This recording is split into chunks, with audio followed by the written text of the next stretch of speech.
안녕하세요. 30대 중반을 향해 가는 기혼 여성입니다. 결혼을 30대 초반에 하고 겨우 1, 2년 만에 제 시댁 욕을 좀 해보고자 이런 곳을 찾아왔네요. 다른 분들의 사연을 읽지 않았다면 저는 제 시댁이 제일 이상하다고 생각했을 거고 나만 운이 없었다고 자책했을 겁니다. 그런데 막상 다른 사연자들 얘기를 들어보니까 결혼하자마자 이혼까지 갈 정도로 고생하시는 며느리들 많더라고요. 제가 며느리들 사연만 골라 읽어서 그랬는지 모르겠지만 다들 시모 때문에 골머리 앓고 있는 걸 보니 마치 동족 같아서 너무 위로하고 싶다가도 한편으론 저만 고부 갈등 때문에 고충을 겪는 게 아니구나 싶어서 위안을 받았습니다. 저 또한 철딱선이 없는 시모 때문에 멀쩡한 남편까지 안 보고 살고 싶었을 만큼 이혼 욕구가 치솟았던 얘기를 해보려고 해요. 막상 쓰려고 마음먹고 생각해보니 왜 다 시어머니들은 며느리들을 못 구워 삶아서 안달인지 모르겠네요. 당연히 엇나가는 며느리는 잘못되었죠. 하지만 제 말은 왜 잘해보려고 하는 며느리까지 독성으로 만들어버리냐고요. 독한 며느리, 못된 며느리 하시는데 며느리들이 처음부터 그랬겠어요? 최대한 타협하려고 했을 거고 약간의 손해를 보더라도 시부모 잘 모시려고 했을 거라고요. 그런데 왜 자기 자식만 자식이라 생각하고 남의 자식은 하대하는지 모르겠다니까요. 며느리들이 왜 독하다 느껴지는 줄 아시나요? 다 살려고 점점 독해지는 겁니다. 시모가 욕하고 구박하는 거 무조건 견디고 이겨내야 될 의무는 없잖아요. 그분들도 며느리를 해보셨을 거 아니에요. 정말 열의 일곱은 시모들이 다 며느리랑 대립한답니다. 며느리들만 시부모 마음 얻기 위해 노력해야 한다는 법 없어요. 시부모도 며느리 마음 얻으려면 맞춰가고 노력을 보여야 된다고 생각을 해요. 옛말이 옳네 마네, 옛날에는 이렇게 살고 저렇게 살았네. 이런 소리 할 수 있다고 생각합니다. 근데 그걸 왜 내리갈고만 하요? 그건 가르침이 아니라고 부를 게 아니라 복수라고 일컬어야 되는 거죠. 안타깝게도 저 또한 시댁 뽑기에 실패를 한 것 같아서 하소연 좀 하려고 컴퓨터를 켰네요. 저희 시모는 어떤 사람이냐면 원래 좀 자격지심이 강한 사람인지 별것도 아닌 걸로 발끈하는 게 약간 있었습니다. 그렇게 사람을 비교해대요. 입 다물고 있으면 반이라도 간다는 말이 괜히 있는 게 아니더라고요. 혼자 나서서 그렇게 차별하고 비교하고 요란을 피우니까 결국 자처해서 파국을 맞는 게 아니겠습니까? 남편 말로는 시모에게 저를 소개하기 전 저에 대해서 미리 얘기를 했었대요.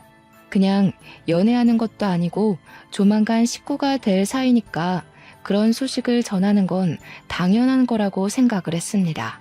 그런데 시모가 제 얘기를 듣고 그 많고 많은 정보들 중 제 나이에 유독 민감한 반응을 보였다고 했어요.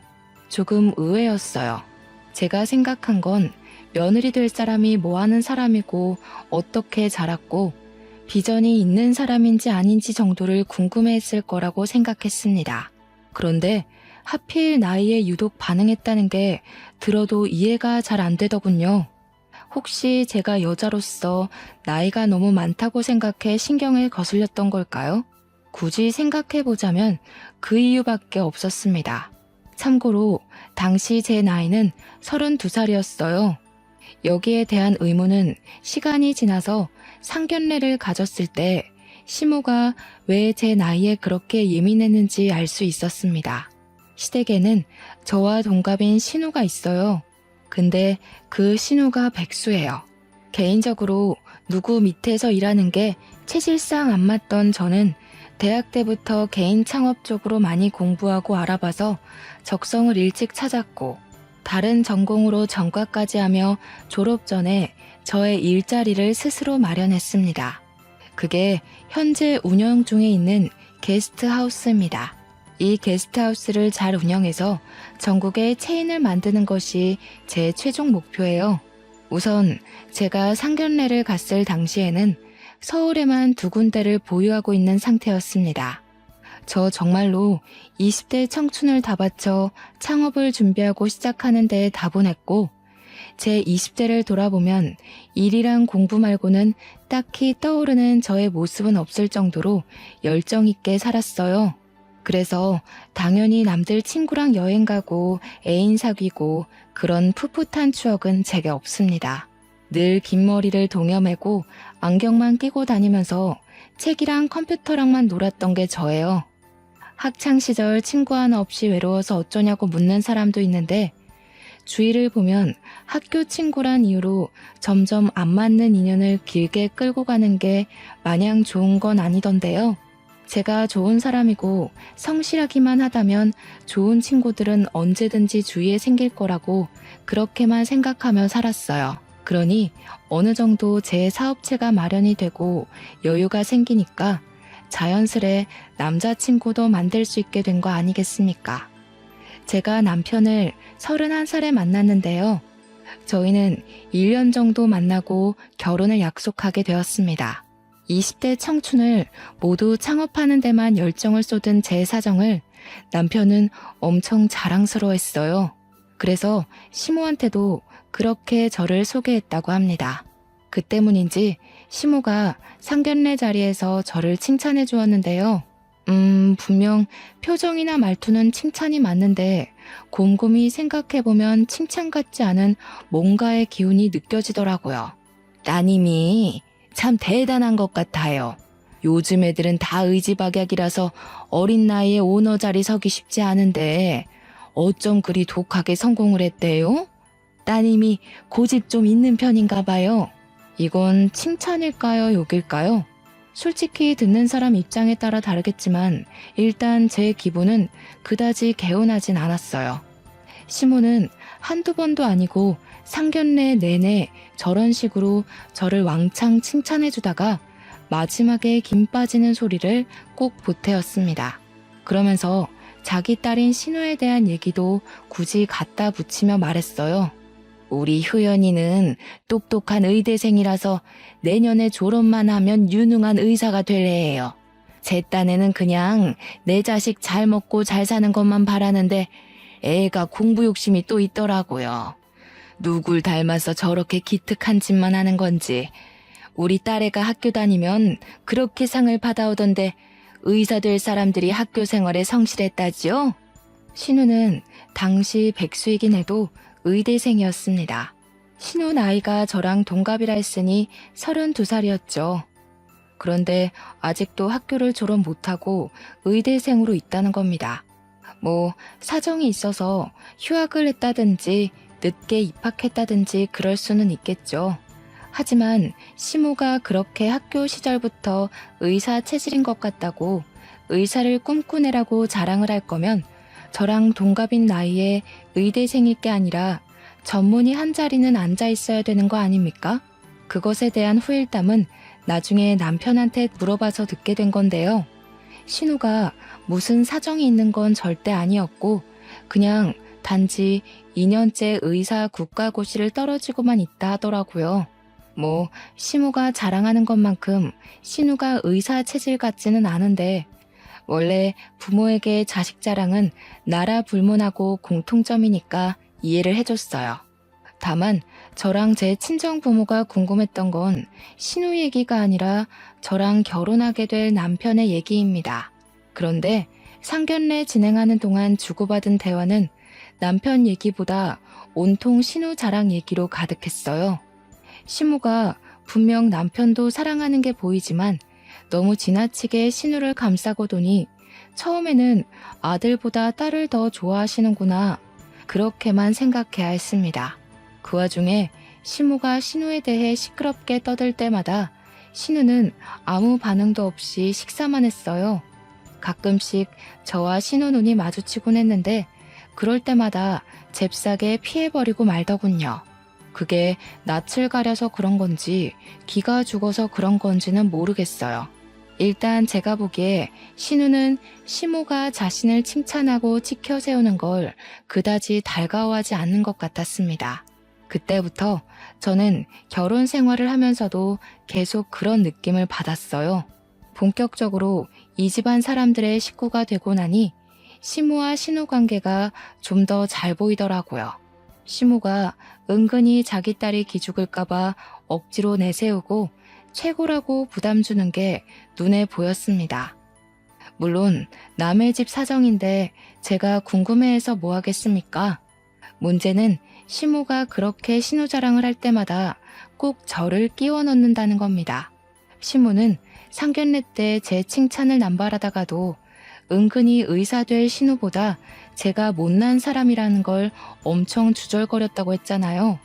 제 개인적으로는 안 하는 이만 못한 칭찬을 한다는 건 상대방을 견제할 때나 쓰는 화법이라고 생각하거든요. 그래서 상견례 때도 이 사람이 나를 견제하나 싶은 생각을 살짝 했었습니다. 그런데 제가 결혼을 하고 나서부터 그런 시모의 견제를 더 노골적으로 느꼈다는 거예요. 어느 날이었어요. 저는 오너이다 보니까 출근이 자유로운 편입니다. 그래서 늦잠을 자기도 하고 아침에 일어나더라도 개인 시간을 많이 보낸 뒤에 오후쯤에나 집을 나서요.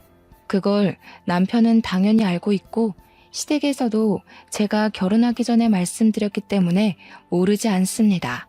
그랬더니 제가 집에 있는 시간을 용케 이용해서 한날 시모가 아침 대바람부터 찾아왔더라고요. 일단 연락이 없이 왔다는 게 좀 그랬는데 제가 더 당혹스러웠던 건 시모가 달고 온 신우의 존재를 봤기 때문입니다. 어머님? 연락도 없이 어쩐 일로 오셨어요? 바쁜 아가씨까지 데리고. 오실 거면 연락이라도 주시죠. 그랬으면 아침 준비라도 했을 텐데요. 할 말이 있으니까 왔지. 내가 어디 심심해서 왔겠니? 난 남의 집 밥은 잘 안 먹는다.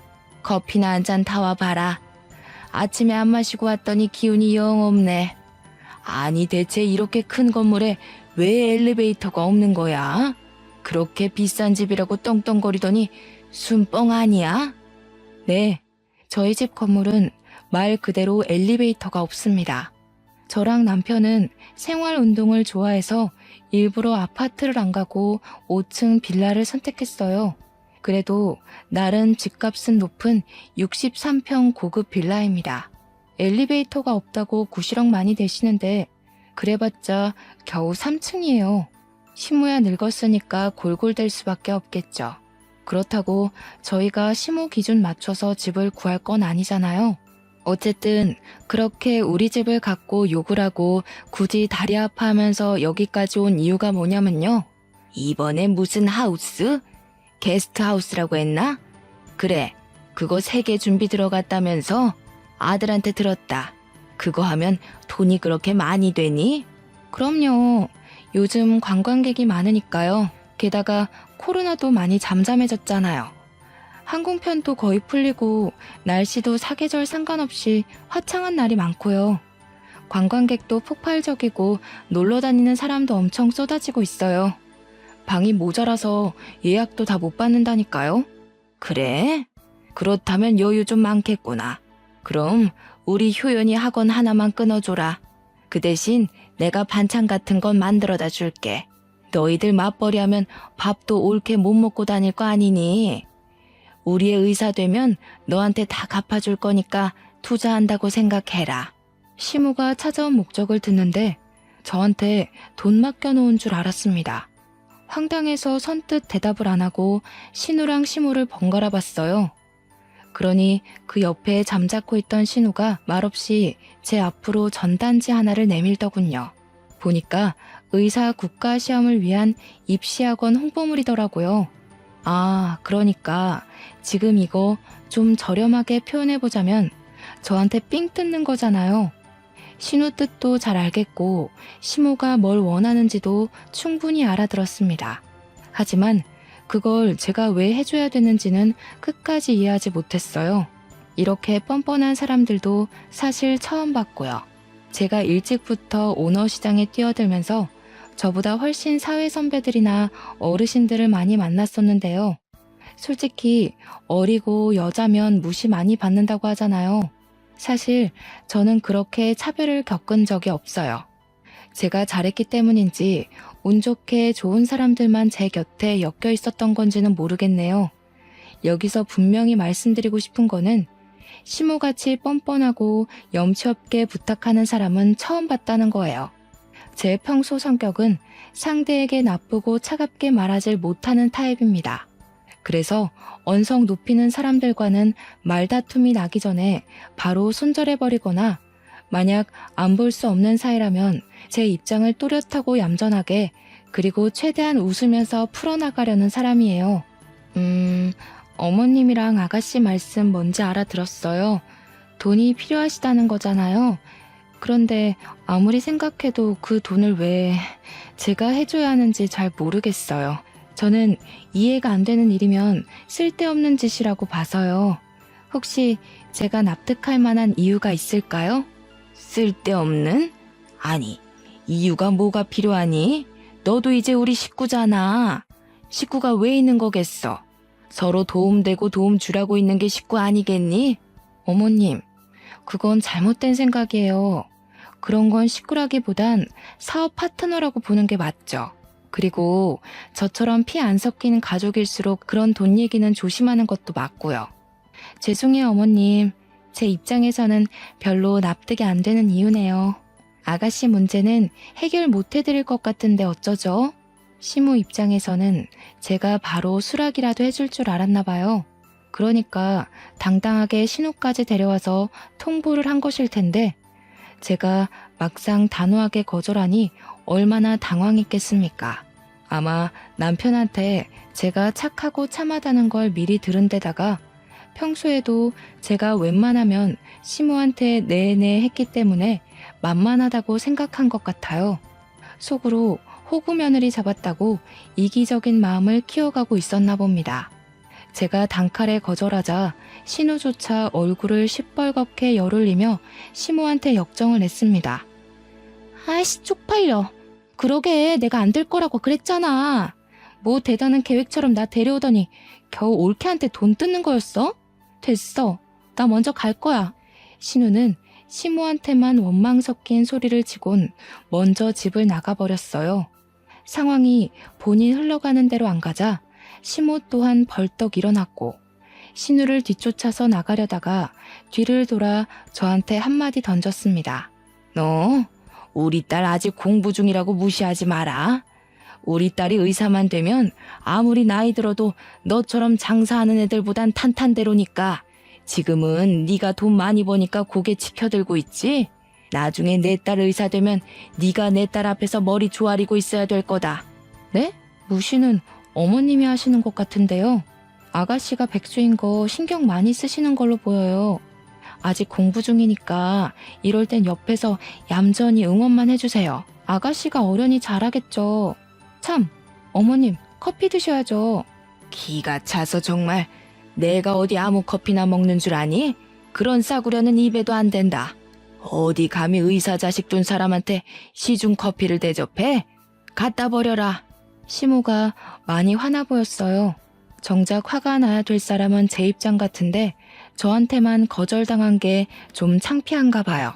시모는 착한 얼굴로 한마디도 안 지는 제게 삐쳐서는 현관문을 겁나 세게 닫고 가버렸습니다. 그렇게 가버리고 나서 얼마나 토라져 있었냐면요. 명절에도 저희더러 오지 말라고 하더라고요. 저희한테 연락을 하지도 않고 바라지도 않았고요.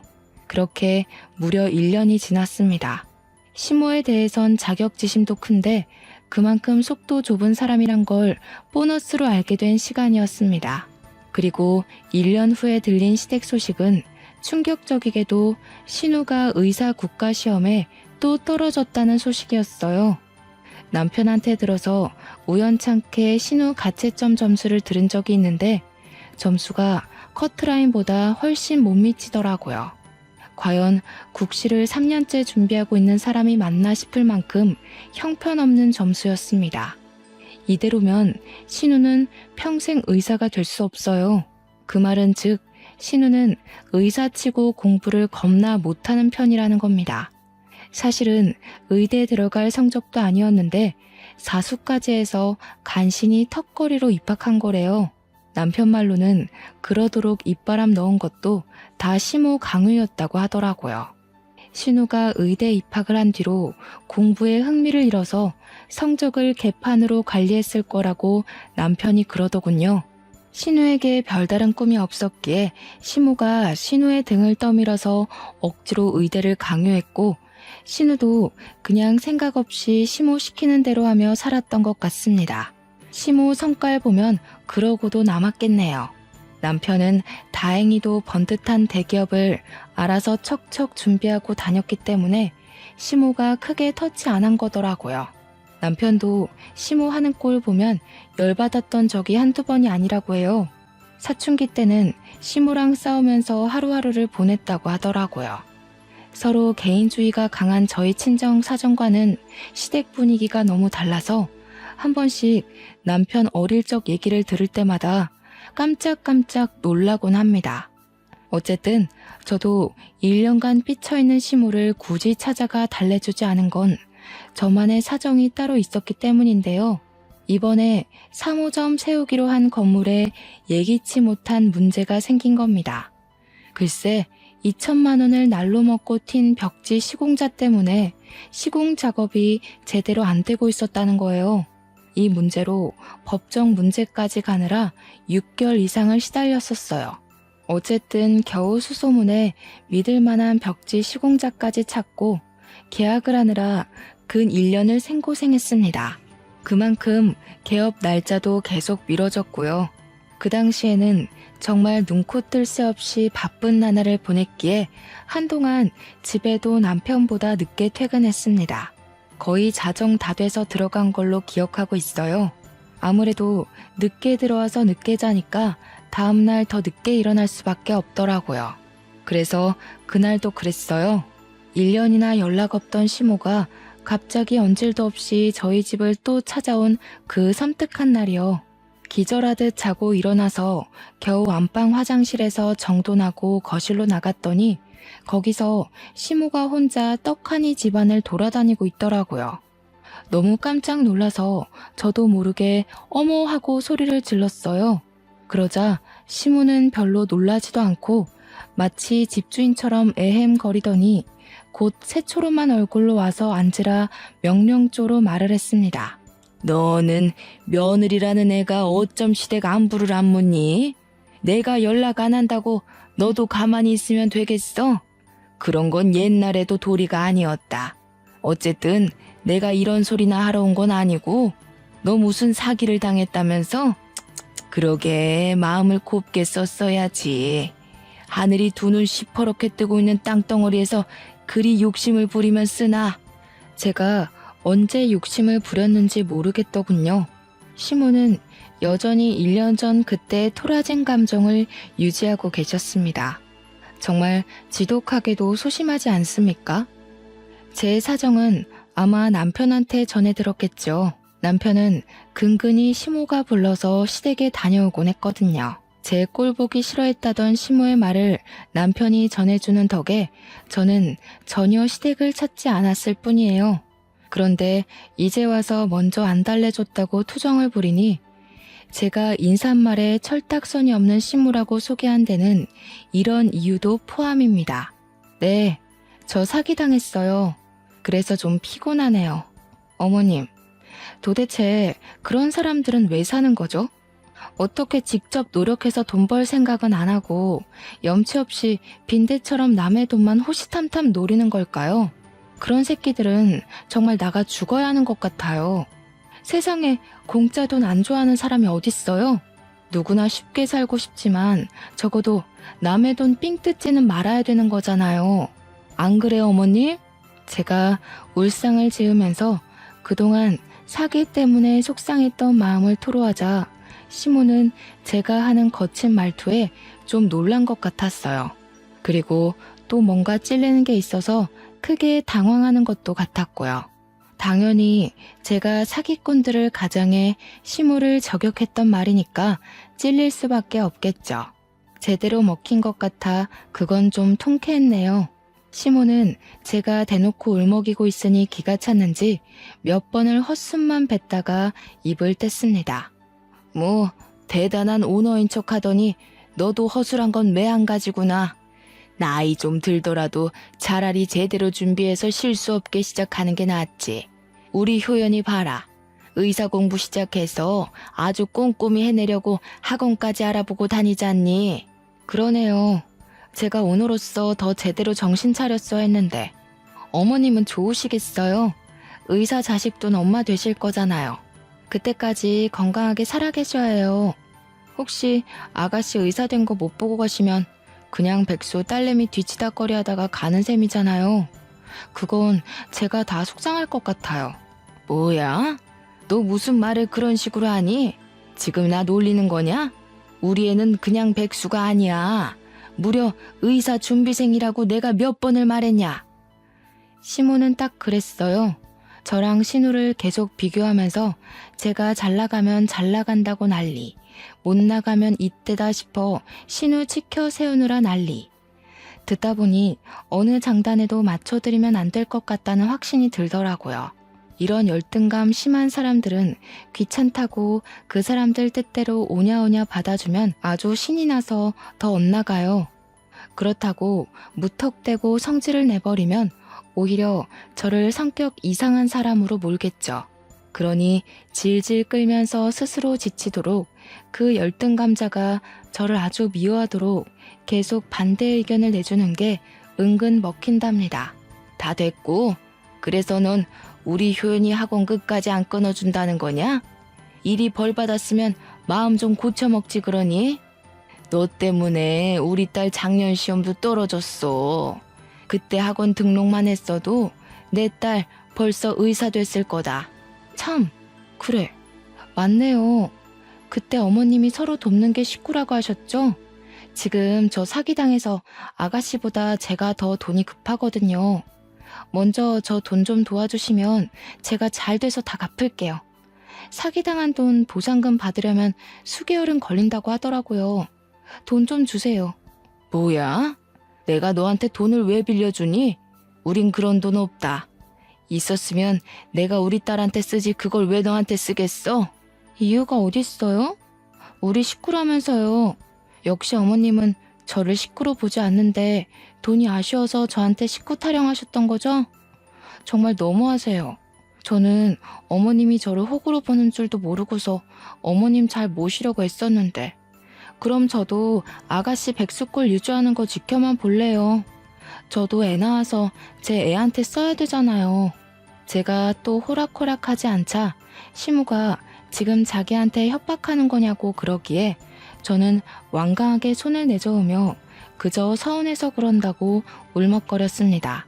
기가 막히게도 남편이 잠깐 집에 들린다고 한 그 시간에 제 얼굴에 눈물이 뚜룩 흘러내렸어요. 남편이 들어오자마자 울고 있는 저를 보더니 깜짝 놀라 시무를 나무라더군요. 내가 다른 시엄마들처럼 와이프 건드리면 안 참는다고 했지. 내 사람이라고. 엄마가 뭔데 내 사람한테 지적질이야? 그리고 매일 무릎 아프다는 사람이 엘리베이터도 없는 여기는 왜 자꾸 오는 건데? 당장 나가. 남편한테 쫓겨난 시모는 문 밖으로 밀려나면서까지 전혀 연기하는 거라고 고래고래 소리를 쳤고 제게 삿대질하면서 착한 가면 쓴 악마라고 저주를 퍼부었습니다. 시모의 견제질이 막을 내린 건 이로부터 2년 뒤인 신우가 간신히 국시 합격하고 나서였어요. 참 오래 걸렸습니다. 그리고 의학계에서 거의 전교 꼴등이나 다름없던 신우가 의사 면허증을 땄다는 사실은 솔직히 진심으로 손뼉 쳐주고 싶었어요. 적성에 안 맞더라도 결국 해내고 마는 신우의 근성이 좀 대단하긴 하더라고요. 그 뒤로 시모는 의사 된 딸이 너무 대견하고 자랑스러웠는지 동네방네에 떠들고 다녔습니다. 얼마나 기다렸던 순간이었겠어요. 저희 친정까지도 초대해서 자랑하려고 안달이 났더라고요. 여기서 제가 빠지면 섭섭하겠네요. 저한테 전화도 잘 안 하는 분이 먼저 전화까지 해서는 저희 집 안부를 묻는 척 신우 자랑 얘기로 마무리를 짓더라고요. 황당하면서도 웃겼습니다. 신우가 합격한 그날 시댁에서는 파티가 벌어졌어요. 저희 친정은 바쁘기도 했고 시무가 당일에 초대를 하려고 했던 거라 따로 시간 내기 어려워 결국 저희 식구들만 다 같이 모였습니다. 남편이 케이크까지 준비해서 신우의 앞길을 제대로 축하해주려 준비했어요. 거기서 시모는 또 저와 자기 딸의 비교를 신명나게 시작했죠. 아이고, 이제야 내가 좀 한숨 놓겠네. 그래, 사람이 박수 좀 받으려면 의사 정도는 돼야지. 어디 장사치 나부랭이로 성공한 거랑 의사가 감히 비교가 되겠니? 아유, 자랑스러운 우리 딸. 내가 너 이렇게 성공할 줄 알았다. 엄마 말 들으면 자다가도 떡이 생긴다고 했지? 시모는 신우를 옆에 끼고 사랑스러워 죽겠다는 듯 엉덩이를 두들기고 난리가 났습니다. 시모 태도는 마음에 안 들었지만 신우가 의사 면허 딴 건 축하할 일이라 생각했기 때문에 저도 적당히 박수 쳐주며 맞춰주었어요. 또 그날이 지나면 더 이상 저랑 신우를 비교하면서 돈 달라고 억지 부리진 않을 것 같았거든요. 그런데 희한하게도 신우 표정은 막 기뻐 보이지가 않더라고요. 단순히 무표정인 수준이 아니었어요. 오히려 시모가 하는 칭찬을 기분 나빠하는 얼굴이었습니다. 자기가 원하던 길이 아니었기 때문일까요? 시모가 강요한 의사의 길이 마음에 들지 않았던 걸까요? 그냥 제 눈에는 신우가 금방이라도 의사하기 싫다고 때려치울 것 같은 모습처럼 보였습니다. 엄마는 네가 백수로 늙어 죽을까봐 얼마나 걱정했다고. 이젠 동네 사람들한테 내 딸 의사라고 자랑할 수 있어서 얼마나 좋은지 몰라. 너도 이제 시집 가면 알 거다. 어딜 가나 의사 며느리라서 감히 무시하는 곳 없을 거야. 엄마가 그 정도 미래까지 다 내다봤으니까 나중에 엄마한테 꼭 효도해라. 그럼 그동안 엄마는 제가 쪽팔려서 동네 사람들한테 말도 안 했다는 거네? 엄마가 공부하라고 해서 계속 공부만 하고 있었는데 속으로는 창피해 죽겠다고 생각했었나 봐? 어쩔 수 없지. 나이 35살 먹고 시집도 안 가고 직업도 없다고 하면 그건 그거대로 부모 얼굴 똥칠하는 거야. 그나마 내가 널 의사 공부한다고 말해놔서 얼굴 들고 다닐 수 있었던 거지. 네가 공부만 해서 잘 모르나 본데 세상은 아직도 학벌, 직업, 능력 이런 게 중요하다니까. 너무 고지식한 시모 조언에 저도 남모르게 불쾌했는데요. 그때 신우가 들고 있던 숟가락을 탁 놓으면서 방으로 쏙 들어가 버리더라고요.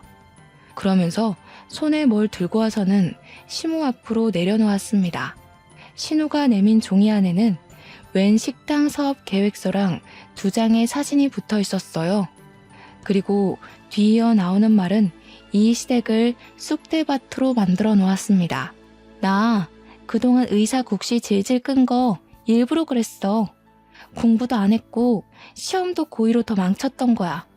그동안 제대로 하는 척 하는 것도 은근 스트레스더라. 아무튼 내가 진짜 하고 싶은 건 덮밥집 사장이거든? 아르바이트해서 모은 돈으로 작은 가게 하나 차렸는데 그렇게 갖고 싶어 하던 의사 면허 따줬으니까 앞으로는 참견하지 말라고. 나 더 이상 엄마 꼭두각시 안 해. 뭐? 얘가 지금 무슨 소리라는 거야? 의사 됐는데 뭘 차렸다고? 아니, 의사 자격증 따놓고 식당 일이 웬 말이야? 너 미쳤니? 의사랑 그런 조무래기 식당이랑 급이 다른데 지금 뭘 하겠다는 거야? 알지? 나 하고 싶은 게 없던 사람인 거.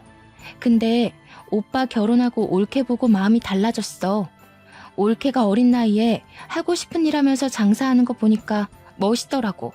나도 내가 오너로 창업 성공해서 전국에 내 가게 확장하는 게 꿈이 됐어. 난생 처음으로 목적이 생기니까 진짜 떨리더라. 그러니까 그냥 응원해줘.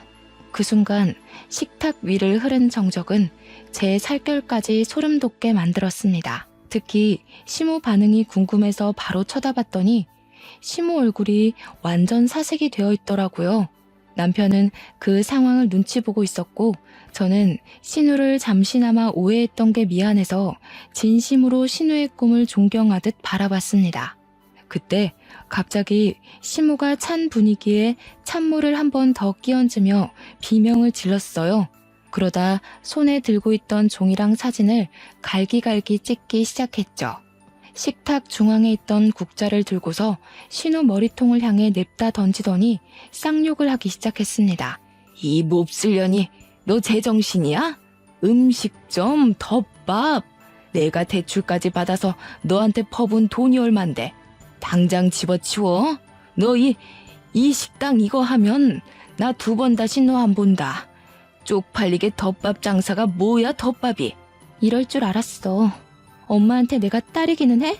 그냥 남들한테 자랑하려고 키운 딸이잖아. 잘 됐네. 나도 엄마가 다른 집 딸이랑 나 비교하는 거 진절머리 났었어. 그만 독립할게. 의사가 그렇게 좋으면 엄마가 공부해서 직접 의사하던가. 닥치지 못해? 뭘 잘했다고 눈 똑바로 뜨고 소리를 질러? 의사 직업이 어디 아무한테나 오는 행운인 줄 알아? 너 무조건 의사해야 돼. 의사 안 할 거면 이 집에서 나가. 나가라고 친히 말해주니 고맙네. 엄마한테 유일하게 고마운 건 그게 다야. 그동안 나도 창업 자금 모으느라 엄마 이용하면서 숙식 좀 했어. 그래서 의사 면허 따준 거야. 엄마 비 다 맞춰줬으니까 이 이상은 엄마 욕심인 거 알지? 참, 그리고 올케 나보다 잘 나가고 똑똑한 거 맞아. 괜히 자격지심 갖고 며느리 하대하지나 마셔. 신우는 왜 자기까지 나서서 올케 기죽이는데 일조해야 되냐고 성질을 내면서 자기가 맞았던 국자를 들고는 시무 주변 언저리로 집어 던져버렸어요. 날아오는 국자를 피하면서 시무가 시커패 비명을 질렀고 신우는 그대로 자리를 박차고 나가버렸습니다. 한꺼번에 닥친 분을 못 푼 시무가 신우에 대한 배신을 어쩌지 못하고 이젠 저에게 시비를 걸기 시작했는데요.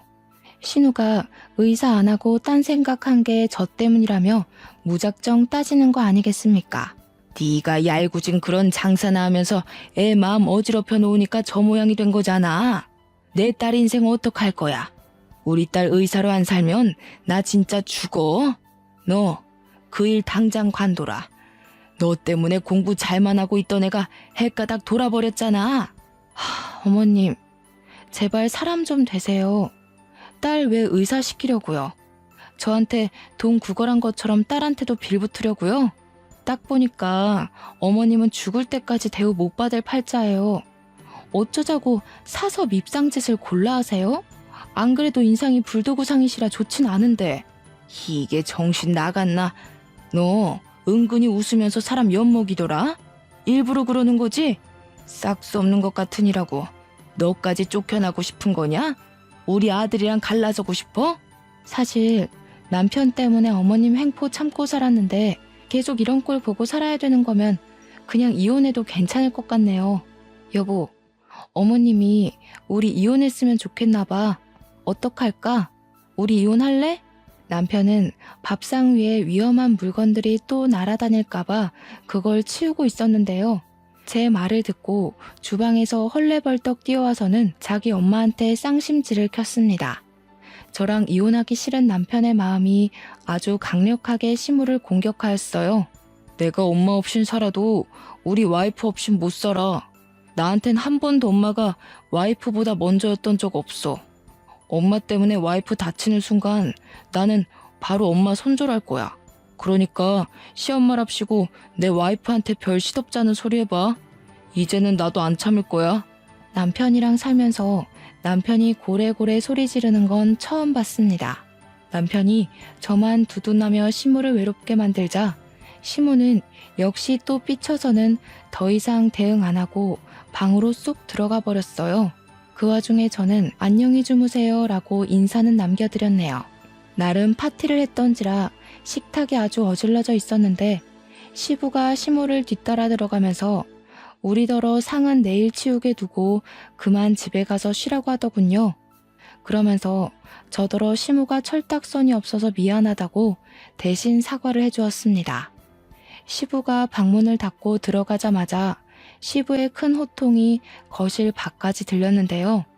시모에게 제발 철 좀 들라고 나이가 몇 살인데 아직도 어른답지 못하냐면서 혼을 내고 있었습니다. 시모 때문에 자기까지도 우리 앞에서 얼굴 못 들겠다는 시부의 말은 어딘가 모르게 지친 목소리가 묻어났어요. 남편이 아주 어릴 때부터 시모 성깔에 진절머리 내며 지냈다면 시부는 남편과 신우보다 훨씬 더 질린 상태로 살았으니 사실 그럴만도 하긴 해요. 어쨌든 그 뒤로 남편은 혹시나 제 입에서 이혼 소리 나올까봐 엄청 눈치 보며 잘하고 있습니다. 사실 저는 남편이랑 결혼한 지 1년이 넘었는데도 싸운 적이 없어요. 그래서 남편만 생각했을 땐 이혼할 생각 자체가 없었습니다.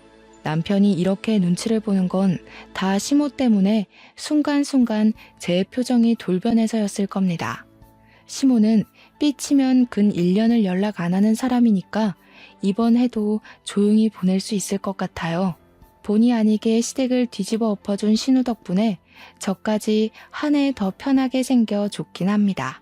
그러게 우리 시모 마음 좀 곱게 먹을 것이지. 과한 욕심을 부리니까 이렇게 패가망신 꼴된 거 아니겠습니까? 자식 출세 욕심은 부모가 부리면 안 되는 거예요. 나중에 자식들이 크면 부모한테 반감 생긴다고요. 머리 커진 애들을 어떻게 감당하려고 시모는 계속 자기 새끼를 자기 손맛대로 주무르려 했을까요?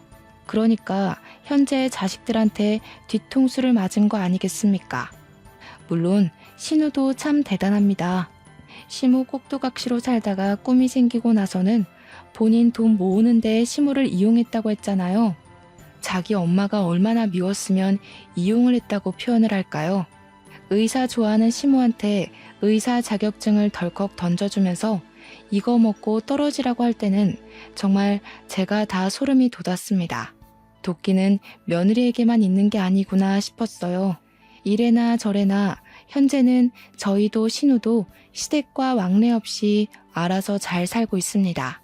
남편은 시모랑 말하기 싫다면서 안부 연락도 시부랑만 하고 있어요. 그리고 집 나간 신우 있잖아요. 신우가 개인적으로 제게 먼저 연락이 와서 저한테 사업 조언을 묻는다고 우리 집에 자주 찾아오거든요.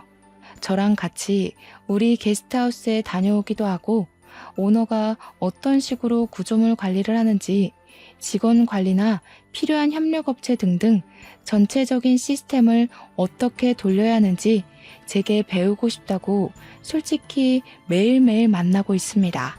그동안 제가 봐왔던 신우는 늘 영혼 없이 껍데기가 걸어다니는 것처럼 불행해 보였는데 이제야 신우가 어떤 사람인지 알겠더라고요. 진짜로 좋아하는 일 앞에서 신우는 마치 저의 열정 가득한 20대의 모습처럼 활활 타오르고 있었습니다. 30대 중반에 그런 열의를 가지는 게 쉽지 않거든요. 신우 보니까 저도 옛날에 노력했던 시절이 마구마구 생각나면서 진심으로 신우가 잘 될 수 있도록 돕고 싶었어요. 제 본점 옆에 신우 덮밥집 자리를 하나 알아보고 있거든요. 저희 게스트하우스 이용하는 고객들을 대상으로 할인 이벤트를 진행하면서 사업 파트너도 되어볼까 싶습니다. 가족끼리 서로 돕고 산다는 건 돈을 삥 뜯고 빈대처럼 바라기만 하는 게 아니라 이렇게 서로 윈윈하며 함께 손잡고 걸어가는 거라고 생각합니다.